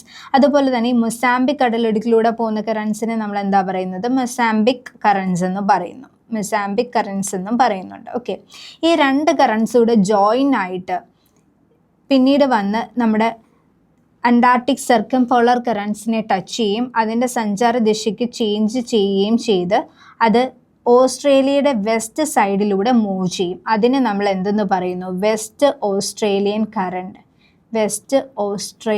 കറണ്ട് എന്നും പറയുന്നു. ഓക്കെ, വെസ്റ്റ് ഓസ്ട്രേലിയൻ കറണ്ട് എന്ന് പറയുന്നത് ഇത് മൊസാംബിക് കറണ്ടും അതുപോലെ തന്നെ അഗുൽഹാസ് കറണ്ടും കൂടി ജോയിൻ്റ് ആയിട്ട് പിന്നീട് അത് മൂവ് ചെയ്യുമ്പോൾ അത് അന്റാർട്ടിക് സർക്കംപോളാർ കറൻസിൽ തട്ടി അതിൻ്റെ സഞ്ചാര ദിശയ്ക്ക് വ്യതിയാനം സംഭവിച്ച് ഓസ്ട്രേലിയയുടെ വെസ്റ്റേൺ റീജിയനിലൂടെ മൂവ് ചെയ്യുന്ന കറണ്ടിനെയാണ് വെസ്റ്റ് ഓസ്ട്രേലിയൻ കറണ്ട് എന്ന് പറയുന്നത്. ഇതെന്താണ്? ഇതൊരു ശീതജല കറണ്ടാണ്. അതായത് ശീതജല പ്രവാഹമാണ്, അല്ലെങ്കിൽ കോൾഡ് വാട്ടർ കറൻസ് ആണ് വെസ്റ്റ് ഓസ്ട്രേലിയൻ കറൻസ് എന്ന് നമുക്ക് പറയാം. ഓക്കെ, ദെൻ ഇവിടെ നിങ്ങൾ മനസ്സിലാക്കിയിരിക്കേണ്ട ഒരു കാര്യമുണ്ട്. വെസ്റ്റ് ഓസ്ട്രേലിയൻ കറണ്ട് എന്ന് പറയുമ്പം അത് ഇന്ത്യൻ ഓഷ്യനിലെ കറൻസ് ആണ്. അതൊരു കോൾഡ് വാട്ടർ കറൻസ് ആണ്. ബട്ട് ഈസ്റ്റ് ഓസ്ട്രേലിയൻ കറണ്ട് എന്ന് പറയുന്ന ഏതാണ്? അതൊരു പെസഫിക് കറണ്ടാണ്, അല്ലേ? പെസഫിക് കറണ്ടാണ്. അതൊരു വാം വാട്ടർ, ഉഷ്ണജല പ്രവാഹമാണ് എന്നുകൂടി മനസ്സിലാക്കിയിരിക്കുക. ഇന്ത്യൻ ഓഷ്യനിലെ പ്രവാഹങ്ങൾ നമുക്ക് ഒരിക്കൽ കൂടി റിവൈസ് ചെയ്യാം. അതായത് ഉത്തരമധ്യരേഖ പ്രവാഹങ്ങൾ ശ്രീലങ്കയിലും അതുപോലെ തന്നെ ആഫ്രിക്കയിലും തട്ടി അതിൻ്റെ സഞ്ചാര ദിശയ്ക്ക് വ്യതിയാനം സംഭവിച്ച് സഞ്ചരിക്കുന്ന സമുദ്രജല പ്രവാഹങ്ങളെയാണ് നമ്മൾ മൺസൂൺ കറൻസ് എന്ന് പറയുന്നത്. അത് ബേ ഓഫ് ബംഗാളിൽ ശ്രീലങ്കയിൽ തട്ടി മുകളിലേക്കും അറബിക് സീയിൽ അത് ആഫ്രിക്കയിൽ തട്ടിയിട്ടുമാണ് മുകളിലേക്ക് മൂവ് ചെയ്യുന്നത്. അതുപോലെ തന്നെ നമ്മൾ ദക്ഷിണ മധ്യരേഖ പ്രവാഹങ്ങൾ സൗത്ത് ആഫ്രിക്കയിൽ തട്ടി മഡഗാസ്കർ റീജിയനിലൂടെ അത് രണ്ടായിട്ട് ഡിവൈഡ് ചെയ്ത് പോകുന്നുണ്ട്. അത് മഡഗാസ്കറിൻ്റെ റൈറ്റ് സൈഡിലൂടെ മൂവ് ചെയ്യുന്ന കറൻസിനെ നമ്മൾ അഗുൽഹാസ് കറൻസ് എന്നും പറയുന്നു. അതുപോലെ തന്നെ മൊസാംബിക് കടലിടുക്കിലൂടെ മൂവ് ചെയ്യുന്ന കറൻസിനെ നമ്മൾ മൊസാംബിക് കറൻസ് എന്നുമാണ് പറയുന്നത്. ഇത് രണ്ടും കൂടി പിന്നീട് ജോയിൻ്റ് ആയിട്ട് അന്റാർട്ടിക് സർക്കംപോളാർ കറൻസിൽ തട്ടി അതിൻ്റെ സഞ്ചാരദിശയ്ക്ക് ഡീവിയേഷൻ സംഭവിച്ച് ഓസ്ട്രേലിയയുടെ വെസ്റ്റേൺ സൈഡിലൂടെ മൂവ് ചെയ്യുന്നതാണ് വെസ്റ്റ് ഓസ്ട്രേലിയൻ കറൻസ് എന്നും പറയുന്നത്. ഓക്കെ, അപ്പോൾ നമ്മൾ ഓൾമോസ്റ്റ് എല്ലാ കറൻസും നമ്മൾ എന്ത് ചെയ്തിട്ടുണ്ട്? കവർ ചെയ്തിട്ടുണ്ട്. നമുക്ക് ഒരിക്കൽ കൂടി നോക്കാം. അതായത് പസഫിക് കറൻസിൽ നമ്മൾ മെയിനായിട്ട് പഠിച്ചിട്ടുള്ള കറൻസ് ഏതൊക്കെ കറൻസ് ആയിരുന്നു? കൊറോഷ്യോ കറൻസ് നമ്മൾ പഠിച്ചു, അല്ലേ? കുറോഷ്യോ കറൻസ് പഠിച്ചു, തുഷിമ കറൻസ് പഠിച്ചു. കുറോഷ്യോ കറൻസ് എന്ന് പറയുന്നത് എന്താണ്? അതിൻ്റെ മറ്റൊരു പേരാണ് ജപ്പാൻ കറണ്ട് എന്ന് പറയുന്നത്. അല്ലെങ്കിൽ എന്തെന്ന് പറഞ്ഞു? നമ്മൾ ബ്ലാക്ക് കറണ്ട് എന്ന് പറഞ്ഞു, അല്ലേ? ഈ കറൻസ് എല്ലാം തന്നെ എന്താണ്? വാം വാട്ടർ കറൻസ് ആണ്, അല്ലേ? വാം വാട്ടർ കറൻസ് ആണ്. ഇതെല്ലാം തന്നെ വാം വാട്ടർ കറൻസ് ആണ്. അതുപോലെ തന്നെ തുഷിമ കറൻസും വാം വാട്ടർ കറൻസ് ആണ്. മുകളിൽ നിന്ന് താഴേക്ക് വന്നിട്ടുള്ള കറൻസിനെയാണ് നമ്മൾ ഒയാഷ്യോ കറൻസ് എന്ന് പറഞ്ഞത്. ഒയാഷ്യോ കറണ്ട് എന്ന് പറയുന്നത് എന്താണ്? ഒരു കോൾഡ് വാട്ടർ കറൻസ് ആണ്. ഇത് രണ്ടും കൂടി ജോയിൻ്റ് ആയിട്ടുള്ള റീജിയനിൽ ഫിഷിന് വളരാനുള്ള ഫേവറബിൾ ആയിട്ടുള്ള കണ്ടീഷൻസ് ഉള്ള ഒരു റീജിയനാണ്. ശീതജല പ്രവാഹവും ഉഷ്ണജല പ്രവാഹവും മീറ്റ് ചെയ്യുന്ന സ്ഥലം എന്ന് നമ്മൾ പഠിച്ചു കഴിഞ്ഞു. അതിനുശേഷം അവിടെ ഒരു ഫിഷിംഗ് ഗ്രൗണ്ട് രൂപീകരിച്ചതിന് ശേഷം ഈ പറഞ്ഞ കൊറോഷ്യോ കറണ്ട് പസഫിക് സമുദ്രത്തിൻ്റെ നോർത്തേൺ സൈഡിലൂടെ മൂവ് ചെയ്യുന്നു. അതിനെ നോർത്ത് പസഫിക് കറൻസ് എന്ന് പറയുന്നു. ഈ നോർത്ത് പസഫിക് കറൻസ് പിന്നീട് നോർത്ത് അമേരിക്കയിൽ തട്ടി രണ്ടായിട്ട് ഡിവൈഡ് ചെയ്തു പോകുന്നു. അത് അലാസ്കൻ റീജിയനിലൂടെ പോകുന്നതിനെ നമ്മൾ അലാസ്കൻ കറണ്ട് എന്ന് പറഞ്ഞു. അതുപോലെ തന്നെ കാലിഫോർണിയൻ റീജിയനിലൂടെ മൂവ് ചെയ്യുന്ന കറൻസിനെ നമ്മൾ എന്തെന്ന് പറഞ്ഞു? കാലിഫോർണിയൻ കറൻസ് എന്ന് പറഞ്ഞു. ദെൻ അതിനുശേഷം നമ്മൾ south equatorial currents Papua New Guinea എന്ന് പറഞ്ഞ ഐലൻഡിൽ തട്ടി അതെന്ത് ചെയ്യുന്നുണ്ട്, ഓസ്ട്രേലിയയുടെ ഈസ്റ്റേൺ സൈഡിലൂടെ താഴേക്ക് മൂവ് ചെയ്യുന്നുണ്ട്. അതിനെ നമ്മൾ ഈസ്റ്റ് ഓസ്ട്രേലിയൻ കറൻസ് എന്ന് പറഞ്ഞു. ഈ ഈസ്റ്റ് ഓസ്ട്രേലിയൻ കറന്റ് അന്റാർട്ടിക് സർക്കിംപോളാർ കറൻസിൽ തട്ടി അതിൻ്റെ സഞ്ചാര ദിശയ്ക്ക് വ്യതിയാനം സംഭവിക്കുന്നു. അത് പിന്നീട് പെറു റീജിയനിലൂടെയാണ് മുകളിലേക്ക് പോകുന്നത്. അതുകൊണ്ട് തന്നെ അതിനെ നമ്മൾ പെറു കറൻസ് അല്ലെങ്കിൽ പെറു പ്രവാഹം എന്ന് പറഞ്ഞു. അതുപോലെ തന്നെ അതിനെപ്പറ്റി സ്റ്റഡി ചെയ്ത സയൻറ്റിസ്റ്റാണ് അലക്സാണ്ടർ വാൻ ഹംബോൾട്ട്. അതുകൊണ്ട് തന്നെ അതിനെ ഹംബോൾട്ട് കറണ്ട് എന്നും നമ്മൾ പറയുന്നുണ്ട്. ഹംബോൾട്ട് കറൻസ് എന്നും ഇതിനെ അറിയപ്പെടുന്നുണ്ട്. ഓക്കെ, ദെൻ അതിനുശേഷം നമ്മൾ പഠിച്ച കറൻസ് എന്ന് പറയുന്നത് അറ്റ്ലാന്റിക് സമുദ്രത്തിലെ കറൻസ് ആയിരുന്നു. അതായത് ഉത്തര മധ്യരേഖ പ്രവാഹങ്ങൾ സൗത്ത് അമേരിക്കയുടെ കോണ്ടിനെൻറ്റിൽ തട്ടി അത് ഫ്ലോറിഡ റീജിയനിലൂടെ മൂവ് ചെയ്യുമ്പോൾ അതിനെ ഫ്ലോറിഡ കറൻസ് എന്നും, അത് പിന്നീട് ഗൾഫ് ഓഫ് മെക്സിക്കോന് ചുറ്റി സഞ്ചരിക്കുമ്പോൾ അത് ഗൾഫ് സ്ട്രീം എന്ന പേരിലും അറിയപ്പെടുന്നു. ഈ ഗൾഫ് സ്ട്രീമും അതുപോലെ തന്നെ മുകളിൽ ലാബ്രഡോർ കറൻസും കൂടി മീറ്റ് ചെയ്യുന്ന സ്ഥലത്താണ് ലോകത്തിലെ തന്നെ ഏറ്റവും വലിയ ഫിഷിംഗ് ഗ്രൗണ്ട് ആയിട്ടുള്ള ഗ്രേറ്റ് ബാങ്ക്സ് രൂപം കൊള്ളുന്നത്. അതിനുശേഷം ആ കറൻസ് നോർത്ത് അതായത് അറ്റ്ലാന്റിക് സമുദ്രത്തിൻ്റെ നോർത്തേൺ സൈഡിലൂടെ മൂവ് ചെയ്ത് യൂറോപ്യൻ കോണ്ടിനെൻറ്റിൽ തട്ടുന്നു. യൂറോപ്പ് എന്ന് പറയുന്നത് തണുത്ത കോണ്ടിനെൻ്റ് ആണ്. ഈ പറഞ്ഞ നോർത്ത് അറ്റ്ലാന്റിക് കറൻസ് ആണ്, അല്ലെങ്കിൽ ആ വാം വാട്ടർ കറൻസ് അല്ലെങ്കിൽ ഉഷ്ണജല പ്രവാഹമാണ് യൂറോപ്പിനെ എന്ത് ചെയ്യുന്നത്, ചൂട് പിടിപ്പിക്കുന്നത്. അതുകൊണ്ട് തന്നെ യൂറോപ്പിൻ്റെ പുതപ്പ് എന്ന പേരിൽ അറിയപ്പെടുന്ന കറൻസ് ആണ് നോർത്ത് അറ്റ്ലാന്റിക് ഡ്രിഫ്റ്റ് അല്ലെങ്കിൽ നോർത്ത് അറ്റ്ലാന്റിക് കറൻസ് എന്ന് പറയുന്നത്. ഇനിയിപ്പോൾ ഓപ്ഷണൽ ഗൾഫ് സ്ട്രീം ആണ് കൊടുത്തെങ്കിൽ അത് നിങ്ങൾ എഴുതുക. അതിനുശേഷം ഈ കറൻസ് താഴേക്ക് മൂവ് ചെയ്യുന്നു. കാനറീസ് കറണ്ട് എന്ന പേരിലാണ് ഇത് താഴേക്ക് മൂവ് ചെയ്യുന്നത്. ഇതൊരു ശീതജല പ്രവാഹമാണ്. ഈ ശീതജല പ്രവാഹമാണ് സഹാറ മരുഭൂമിക്ക് രൂപം കൊടുക്കുന്നത്. ഇതിൽ നിന്ന് നമുക്ക് മനസ്സിലാക്കാം ശീതജല പ്രവാഹങ്ങൾ മരുഭൂമിയുടെ രൂപീകരണത്തിന് സഹായിക്കുന്നു എന്നുള്ളത് മനസ്സിലാക്കാം. അതുപോലെ തന്നെ ഇവിടെ പെറു കറൻസ് ആണ് ഇവിടുത്തെ അറ്റകാമ മരുഭൂമിക്ക് രൂപം കൊടുക്കുന്നത്. ആ കാര്യം കൂടി നിങ്ങൾ മനസ്സിലാക്കിയിരിക്കുക. ഓക്കെ, അതുപോലെ ഈ കാനറീസ് കറണ്ടാണ് സഹാറ മരുഭൂമിക്ക് രൂപം കൊടുക്കുന്നത്. അത് നിങ്ങൾക്ക് പെട്ടെന്ന് തന്നെ അത് ഒരു കറൻസ് വരുമ്പോൾ അത് വാം വാട്ടർ കറൻസ് ആണോ, അതിൻ്റെ പൊസിഷൻ എവിടെയാണ്, ഏത് സൈഡിൽ നിന്ന് എവിടേക്കാണ് അത് ഫ്ലോ ചെയ്യുന്നത് എന്ന് മനസ്സിലാക്കി കഴിഞ്ഞാൽ തന്നെ നമുക്കത് മനസ്സിലാക്കാം അത് ഒരു ഉഷ്ണജല പ്രവാഹമാണോ ശീതജല പ്രവാഹമാണോ. അതുകൊണ്ട് തന്നെ സമുദ്രജല പ്രവാഹങ്ങൾ പഠിക്കുമ്പോൾ മാപ്പ് സ്റ്റഡി വളരെയധികം ഇമ്പോർട്ടൻ്റ് ആണ്. നിങ്ങൾ വരച്ച് തന്നെ അത് പഠിക്കാനായിട്ട് നോക്കുക. ഇനി നമുക്ക് ഓഷ്യൻ കറൻസിൻ്റെ എഫക്ട്സ് എന്തൊക്കെയാണെന്ന് നോക്കാം. ഫസ്റ്റ് വരുന്നത് തന്നെ ക്ലൈമാറ്റിക് കണ്ടീഷൻസ് ആണ്. അതായത് നമ്മൾ നേരത്തെ ഡിസ്കസ് ചെയ്തു, അതെ, നോർത്ത് അറ്റ്ലാന്റിക് ഡ്രിഫ്റ്റ് അല്ലെങ്കിൽ നോർത്ത് അറ്റ്ലാന്റിക് പ്രവാഹം എന്ന് പറയുന്നത് യൂറോപ്യൻ കോണ്ടിനെൻറ്റിനെ എന്ത് ചെയ്യുന്നുണ്ട്, അതിനെ ചൂട് പിടിപ്പിക്കുന്നുണ്ട്. അത് ഒരു തണുത്ത കോണ്ടിനെൻ്റ് ആയിരുന്നു എന്തെന്ന് പറയുന്നത്, യൂറോപ്യൻ കോണ്ടിനെൻ്റ് എന്ന് പറയുന്നത്. ഓഷ്യൻ കറൻസിൻ്റെ അഡ്വാൻറ്റേജ് അല്ലെങ്കിൽ അതുകൊണ്ടുള്ള പ്രയോജനങ്ങൾ പറയുമ്പോൾ നമ്മൾ ഫസ്റ്റ് പറയുന്ന കാര്യം എന്താണ്, ക്ലൈമാറ്റിക് കണ്ടീഷൻസ് ആണ്. അതായത് കാലാവസ്ഥയെ എന്ത് ചെയ്യുന്നുണ്ട്, നിയന്ത്രിക്കുന്നുണ്ട് അല്ലെങ്കിൽ അതിനെ ഫേവറബിൾ ആക്കുന്നുണ്ട് പല കോണ്ടിനെൻറ്റിലും. ഫോർ എക്സാമ്പിൾ പറയുകയാണെന്നുണ്ടെങ്കിൽ നോർത്ത് അറ്റ്ലാന്റിക്കിൻ്റെ കാര്യം നമ്മൾ പറഞ്ഞു അല്ലേ. North Atlantic warm water currents അല്ലെങ്കിൽ ആ ഉഷ്ണജല പ്രവാഹം നമ്മുടെ യൂറോപ്പിൻ്റെ തണുപ്പിൽ നിന്ന് രക്ഷിക്കുന്നുണ്ട്. അതുപോലെ തന്നെ എന്ത് ചെയ്യുന്നുണ്ട്, തണുത്ത ജലപ്രവാഹങ്ങൾ അല്ലെങ്കിൽ ശീതജല പ്രവാഹങ്ങൾ ഈ പറയുന്ന ചൂട് പിടിച്ചിട്ടുള്ള കോണ്ടിനെൻസിനെ എന്ത് ചെയ്യുന്നുണ്ട്, തണുപ്പിക്കുന്നുണ്ട്. അപ്പോൾ ആ ഒരു ക്ലൈമാറ്റിക് കണ്ടീഷൻസ് അവിടെ എന്ത് ചെയ്യുന്നുണ്ട്, അതിന് ഫേവറബിൾ ആയിട്ടുള്ള ഒരു സിറ്റുവേഷൻ ക്രിയേറ്റ് ചെയ്യുന്നുണ്ട് ഈ പറഞ്ഞ സമുദ്രജല പ്രവാഹങ്ങൾ. അതുപോലെ തന്നെ എന്താണ്, ശീതജല പ്രവാഹവും അതുപോലെ തന്നെ ഉഷ്ണജല പ്രവാഹവും മീറ്റ് ചെയ്യുന്ന സ്ഥലത്ത് ഫിഷിന് ഫേവറബിൾ ആയിട്ടുള്ള കണ്ടീഷൻസ് ഉണ്ടാവുകയും ഒരുപാട് ഫിഷ് നമുക്ക് എന്ത് ചെയ്യാൻ പറ്റുന്നുണ്ട്, അവിടെ വളരാനായിട്ട് ഹെൽപ്പ് ചെയ്യുന്നുണ്ട്. അതുപോലെ തന്നെ ഡെസേർട്ട് ഫോർമേഷൻ, അത് ശീതജല പ്രവാഹങ്ങളാണ് മരുഭൂമിയുടെ രൂപീകരണത്തിന് സഹായിക്കുന്നത്. ഇത് ഡെസിക്കേറ്റിംഗ് എഫക്റ്റ് ആണ്. അതായത് മോയ്സ്ചർ കണ്ടന്റ് നഷ്ടപ്പെട്ടു പോകുന്നത് കൊണ്ടാണ് അവിടെ എന്താവുന്നത്, ഡെസേർട്ട് ഫോം ചെയ്യുന്നത്. അതായത് സാധാരണയായിട്ട് വാം വാട്ടർ കറൻസിൽ എന്തുണ്ടാവും, മോയ്സ്ചർ കണ്ടന്റ് ഉണ്ടാവും. അത് നീരാവിയായി മുകളിൽ പോയി മഴ പെയ്തിട്ടാണ് എന്ത് ചെയ്യുന്നത്, മഴ പെയ്യുന്നത്. പക്ഷേ നമ്മുടെ ശീതജല പ്രവാഹങ്ങളിൽ മോയ്സ്ചർ കണ്ടന്റ് വളരെയധികം കുറവായിരിക്കും. ഡെസിക്കേറ്റിംഗ് എഫക്റ്റ് ഉണ്ട്. അതുകൊണ്ട് തന്നെ അവിടെ എന്തുണ്ടാവില്ല, മഴ ഉണ്ടാവില്ല. അതുകൊണ്ട് തന്നെ അവിടെ മരുഭൂമിയുടെ രൂപീകരണത്തിന് കാരണമാകുന്നു. പോകുന്നു. അതാണ് ബെങ്ക്വേല കറൻസ്. ഓക്കെ, അതായത് ഇതിലേക്കൂടെ മൂവ് ചെയ്യുന്ന കറൻസ് നമ്മൾ പഠിച്ചിട്ടുണ്ടായിരുന്നല്ലോ, ബെങ്ക്വേല കറൻസ്. ഈ ബെങ്ക്വേല കറൻസ് ആണ് ഈ പറയുന്ന കൽഹാരി ഡെസേർട്ട് ഫോം ചെയ്യാൻ കാരണമായിട്ടുള്ളത്. അതുപോലെ തന്നെ ഈ റീജിയനിലൂടെ പോകുന്ന പെറു കറൻസ് ആണ് അറ്റകാമ ഡെസേർട്ട് ഫോം ചെയ്യാനായിട്ട് കാരണമായിട്ടുള്ളത്.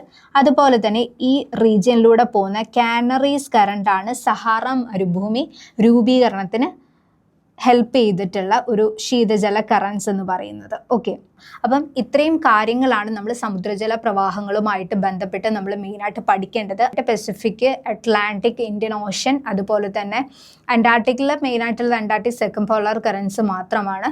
അതിന് നമ്മൾ വെസ്റ്റ് വിൻഡ് ഡ്രിഫ്റ്റ് എന്നും കൂടി പറയുന്നുണ്ട്. അപ്പം മെയിനായിട്ട് നിങ്ങൾ പസഫിക്കിൻ്റെയും ഇന്ത്യൻ ഓഷൻ്റെയും അറ്റ്ലാന്റിക്കിൻ്റെയും ഈ ഒരു മാപ്പിൻ്റെ ഹെൽപ്പോട് കൂടി പഠിച്ചു കഴിഞ്ഞാൽ നിങ്ങൾക്ക് ഈസി ആയിട്ട് ഈ ഒരു പോർഷനിൽ നിന്നുള്ള ക്വസ്റ്റ്യൻസ് കവർ ചെയ്യാൻ പറ്റും. ഈസി ആയിട്ട് നിങ്ങൾക്ക് എന്ത് ചെയ്യാൻ പറ്റും, മാർക്ക് സ്കോർ ചെയ്യാനും പറ്റും. അപ്പം ഇത്രയും കാര്യങ്ങളാണ് ഈ പറഞ്ഞ ഓഷ്യൻ കറൻസുമായി ബന്ധപ്പെട്ട് നമുക്ക് പഠിക്കേണ്ടതായിട്ടുള്ളത്. അതുപോലെ തന്നെ നിങ്ങൾ ഓരോ കറൻസും, ഓരോ സമുദ്രത്തിലെ കറൻസും, ഓരോ ഓഷ്യൻ കറൻസും നിങ്ങൾ എന്ത് ചെയ്യുക, മാപ്പിൽ വരച്ച് അടയാളപ്പെടുത്തി തന്നെ അത് പഠിക്കുക. അത് തറവായി കഴിഞ്ഞാൽ തന്നെ ഈ ഒരു പോർഷനിൽ നിന്ന് ഏത് ടൈപ്പ് ഓഫ് ക്വസ്റ്റ്യൻസ് വന്നു കഴിഞ്ഞാലും നിങ്ങൾക്ക് എന്ത് ചെയ്യാൻ പറ്റും, ആൻസർ ചെയ്യാൻ പറ്റും. Okay, thank you.